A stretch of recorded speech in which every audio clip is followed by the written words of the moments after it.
सिंह चौहान की बीजेपी की, तो ये नजर आता है कि सबसे ज्यादा ताकतवर अगर कोई नेता मध्य प्रदेश में बीजेपी का है तो वो शिवराज सिंह चौहान है। उनके अलावा कोई भी नेता उनके कद का नजर नहीं आता। 5वीं बार मुख्यमंत्री बनने की दहलीज पे जब बुखार के ऊपर कहीं ना कहीं ठीकरा फोड़ा गया कि भाई आप जो शासन प्रशासन को चुस्त दुरुस्त रखना चाहिए आप वो नहीं रख पा रहे। इसके अलावा आप देखिए कि जीतू पटवारी जिस तरह से एक के बाद एक कई मोर्चों पर मोहन सरकार को घेरते हुए नजर आते हैं, कई जगह पर पोल पट्टी खोलते हुए नजर आते हैं, उससे भी ऐसा लगता है कि मोहन यादव सरकार जो है वो घबराई हुई सी नजर आती है। मोहन यादव जो है वो कहीं ना कहीं डरे सहमे से नजर आते हैं। बीते दिनों आपने देखा कि जो इन्वेस्टर समिट का आयोजन किया गया उसमें कहा गया कि भाई बहुत सारा इन्वेस्टमेंट जो है मध्य प्रदेश में आने वाला है, लेकिन अभी तक भी उसके हालात जस के तस बने हुए। तो ऐसी नाकामी है जिसको लेकर खुद बीजेपी भी जो है इसको लेकर कोई सफाई पेश नहीं कर पा रही है। यही वजह है कि शिवराज सिंह चौहान के राज को लोग याद करते हुए नजर आ रहे हैं। और जो जानकारी आपने साझा की है, जिस पॉइंट को आपने सामने रखा है कि बहुत सारे जो विधायक हैं खुद बीजेपी के, वो यहाँ पर मोहन सिंह यादव। मध्य प्रदेश में शिवराज सिंह चौहान को क्या मुख्यमंत्री पद से हटाना अब भारतीय जनता पार्टी के लिए भारी पड़ रहा है? क्या मोहन सिंह यादव अब मुख्यमंत्री पद से हटा दिए जाएंगे? क्या मोहन सिंह यादव को हटाने के लिए खुद भाजपा हाईकमान आगे आएगी? क्योंकि भारतीय जनता पार्टी के कई विधायक मोहन सिंह यादव के कामकाज से नाराज है, उनके शासन से नाराज है। उनके शासन से नाराज होकर कई धरना प्रदर्शन कर रहे हैं, तो कई अपना इस्तीफा सौंप रहे हैं, तो कई नाराजगी मोहन सिंह यादव के समक्ष पेश कर रहे हैं। ऐसे में लगभग 50 से ज्यादा विधायकों की मांग है कि मोहन सिंह यादव को मुख्यमंत्री पद से हट जाना चाहिए। वहीं 50 से अधिक विधायकों का दावा है कि या तो वो भारतीय जनता पार्टी को छोड़ देंगे या फिर उनके दबाव में अब भाजपा हाईकमान को मध्य प्रदेश का मुख्यमंत्री बदलना ही होगा।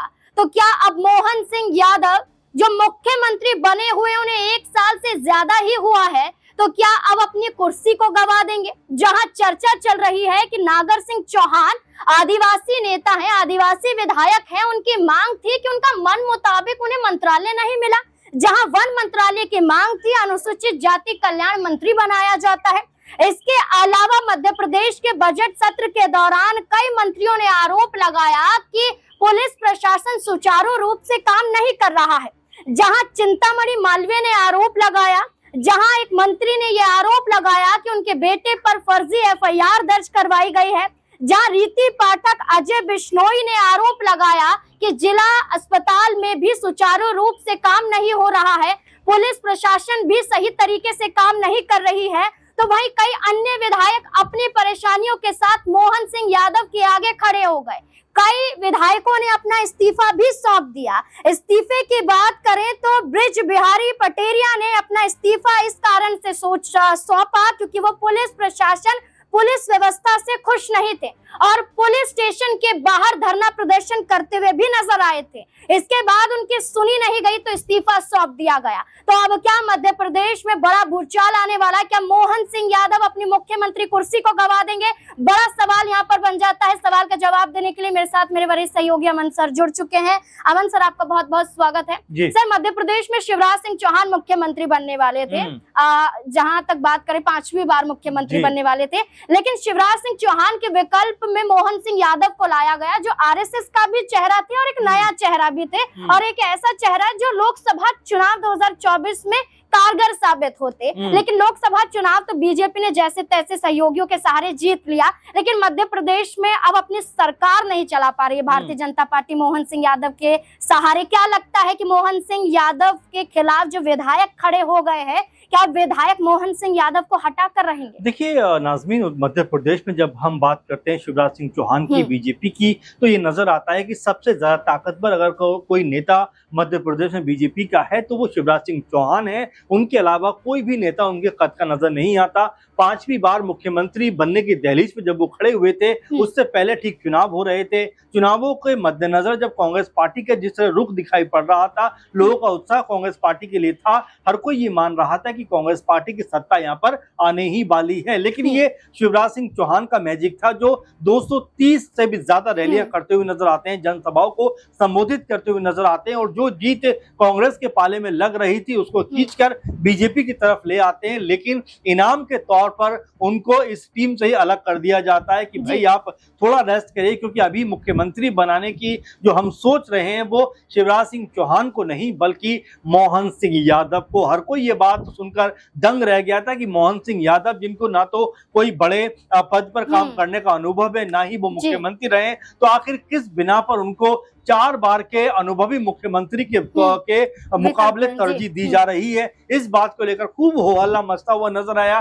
कई लोग तो यहाँ तक कहते हुए नजर आए कि भाई अगर मुख्यमंत्री ही बनाना था आपको तो शिवराज सिंह चौहान की जगह पर माधव ज्योतिरादित्य सिंधिया हैं उनको आपको मुख्यमंत्री बनाना चाहिए था, लेकिन उनके नाम पर भी चर्चा नहीं हुई। तो कुल मिलाकर देखा जा रहा है कि मोहन यादव को जिस तरह से सीएम पद सौंपा गया और उसके बाद से आप देख रहे हैं कि मुसलसल लगातार हम देख रहे हैं कि यहाँ पर मोहन यादव सरकार कोई बड़ा अचीवमेंट करने में कह सकते हैं विफल साबित हो रही है। चाहे हम कई दफा ऐसा देखा गया है जब जो लोगों के बीच हिंसा देखने को मिली है, जातिगत हिंसा कहीं ना कहीं बढ़ती हुई नजर आई है, और इसमें भी मोहन यादव सरकार के ऊपर कहीं ना कहीं ठीकरा फोड़ा गया कि भाई आप जो शासन प्रशासन को चुस्त दुरुस्त रखना चाहिए आप वो नहीं रख पा रहे। इसके अलावा आप देखिए कि जीतू पटवारी जिस तरह से एक के बाद एक कई मोर्चों पर मोहन सरकार को घेरते हुए नजर आते हैं, कई जगह पर पोल पट्टी खोलते हुए नजर आते हैं, उससे भी ऐसा लगता है कि मोहन यादव सरकार जो है वो घबराई हुई सी नजर आती है। मोहन यादव जो है वो कहीं ना कहीं डरे सहमे से नजर आते हैं। बीते दिनों आपने देखा कि जो इन्वेस्टर समिट का आयोजन किया गया उसमें कहा गया कि भाई बहुत सारा इन्वेस्टमेंट जो है मध्य प्रदेश में आने वाला है, लेकिन अभी तक भी उसके हालात जस के तस बने हुए। तो ऐसी नाकामी है जिसको लेकर खुद बीजेपी भी जो है इसको लेकर कोई सफाई पेश नहीं कर पा रही है। यही वजह है कि शिवराज सिंह चौहान के राज को लोग याद करते हुए नजर आ रहे हैं। और जो जानकारी आपने साझा की है, जिस पॉइंट को आपने सामने रखा है कि बहुत सारे जो विधायक हैं खुद बीजेपी के, वो यहाँ पर मोहन सिंह यादव से नाराज नजर आते हैं। अगर हम बात करें तो नाम गिनवाने बैठेंगे तो कई नाम हो जाएंगे, जिसमें ये कहा जा रहा है कि लगभग 40 से 50 विधायक ऐसे हैं जिसमें ब्रिज बिहारी का जिक्र करें, प्रदीप पटेल का जिक्र करें, रीति पाठक, मथुरा लाल डामोर, कई विधायक यहाँ पर मौजूद हैं। लेकिन सवाल ये खड़ा हो जाता है कि शासन प्रशासन पर सवाल तो खड़े हो रहे, लेकिन साथ ही साथ एक और बड़ा कारण माना गया कि मध्य प्रदेश कर्ज में डूब रहा है, और कर्ज लेने का जो काम है वो खुद बतौर मुख्यमंत्री मोहन सिंह यादव ने किया।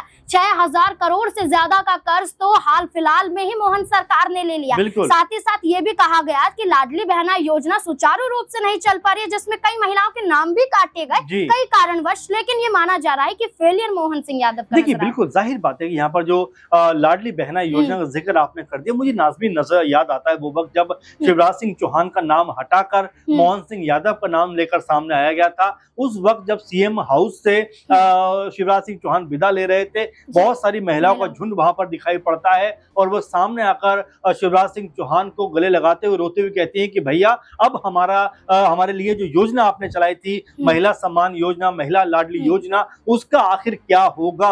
यानी कि महिलाओं को चिंता थी कि उनके लिए ये योजना कहीं बंद ना हो जाए। लेकिन अब जब इस बात को लेकर इतना समय बीत गया है तो मोहन सिंह यादव के पास, सरकार के पास में उतना बजट नहीं है कि सारी महिलाओं को इस योजना का लाभ दिया जा सके। लेकिन ये कहा जा रहा है कि भाई बहुत सारे नाम जो थे फर्जी थे, ऐसे थे वैसे थे, बजाय नाम बढ़ने के उसमें नाम घटते हुए दिखाई पड़ रहे हैं। तो ये भी एक जो है असफलता मानी जा रही है कि भाई कहाँ तो आप सारी महिलाओं को जो है पैसे देने की बात कर रहे थे। महाराष्ट्र में भी कुछ ऐसे ही देखने को मिला जहां पर शिंदे ने योजना शुरू की थी, महिला सम्मान योजना, वो भी आपने एक तरह बंद करा दिया, उसमें भी अमाउंट कम दे रहे हैं। तो ये जो पूर्व मुख्यमंत्री रहे हैं जिन्होंने मजबूती के साथ में इन योजनाओं को आगे बढ़ाया, उसका फायदा भी मिला है, क्योंकि दिल्ली में भी महिला सम्मान योजना का जिक्र किया लेकिन अभी तक यहाँ पर भी इसको लेकर कोई चर्चा नहीं है। तो ये ऐसे बिंदु हैं जो बीजेपी के लिए मुश्किलें खड़ी कर रहे हैं और साथ में ये भी बता रहे हैं कि देखिए दूसरों की देखा देखी आप योजनाएं तो कहीं ना कहीं लेकर आ रहे हैं, या जी। उसको सामने रख रहे हैं, लेकिन उसको सुचारू रूप से चालू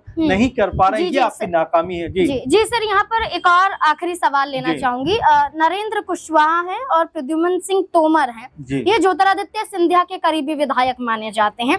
ये खुद नाराजगी जाहिर कर रहे हैं। नरेंद्र कुशवाहा की बात करें तो अपनी सुरक्षा को लेकर वो सवाल खड़े करते हैं भाजपा पर, और जो प्रद्युम्न सिंह तोमर हैं वो ग्वालियर में जो उद्योग स्थापना है, जहां उद्योगों की कमी है, इसको लेकर सवाल खड़े करते हैं। तो ऐसे में जहां कई समर्थक विधायक हैं वो भी खड़े हो रहे हैं, जहां खुद भाजपा में ये आवाज उठी थी कि ज्योतिरादित्य सिंधिया के विधायकों को पार्टी छोड़ देना चाहिए क्योंकि ये बीजेपी को तोड़ने का काम कर रहे हैं। क्या एक बार फिर से इन पर आरोप देखिए, लगेगा? जाहिर बात है, इससे पहले भी इस बात को लेकर चर्चा खूब बुलंद हुई थी, खूब ज्यादा इसके बारे में बातें हुई थी, लेकिन यहाँ पर बीजेपी के लिए मुश्किल ये है कि बीजेपी के बहुत सारे जो विधायक के नेता हैं वो खुद मुख्यमंत्री से नाराज हो रहे हैं। वही सिंधिया गुट के जो लोग आए थे वो भी जिस तरह से नाराज दिखाई पड़ रहे हैं, तो उससे ऐसा लगता है कि यहाँ पर जो सरकार है उसके अंदर कहीं ना कहीं फूट पड़ती हुई दिखाई पड़ रही है। एक खेमा जो है वो मुख्यमंत्री मोहन सिंह यादव से जरा भी खुश नहीं है, और यही वजह है कि मोहन सिंह यादव को बीजेपी ने मुख्यमंत्री तो बना दिया,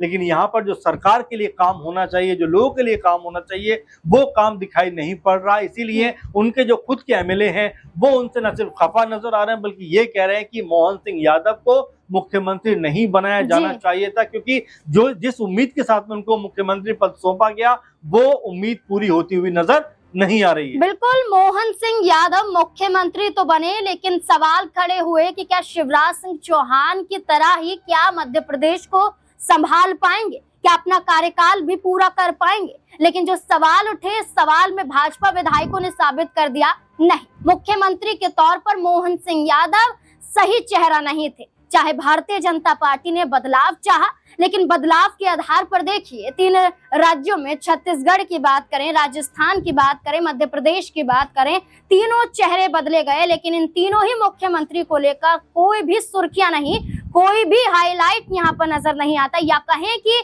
ना ही इन्हें तवज्जो दी जा रही है, ना भारतीय जनता पार्टी हाईकमान उनकी तारीफ कर रही, बल्कि सवालों के घेरों में यही मुख्यमंत्री खड़े हो जाते हैं। जहां भजनलाल शर्मा पर सवाल खड़ी करती हुई वसुंधरा राजे खुद आगे आ जाती हैं। मध्य प्रदेश में क्या शिवराज सिंह चौहान क्या मोहन सिंह यादव के खिलाफ खुद खड़े होते हुए नजर आएंगे भाजपा विधायकों की नाराजगी के साथ साथ? क्या लगता है आपको इस पूरे मुद्दे को लेकर? अपनी राय कमेंट सेक्शन में जरूर दें। देखते रहें SP9 न्यूज। धन्यवाद।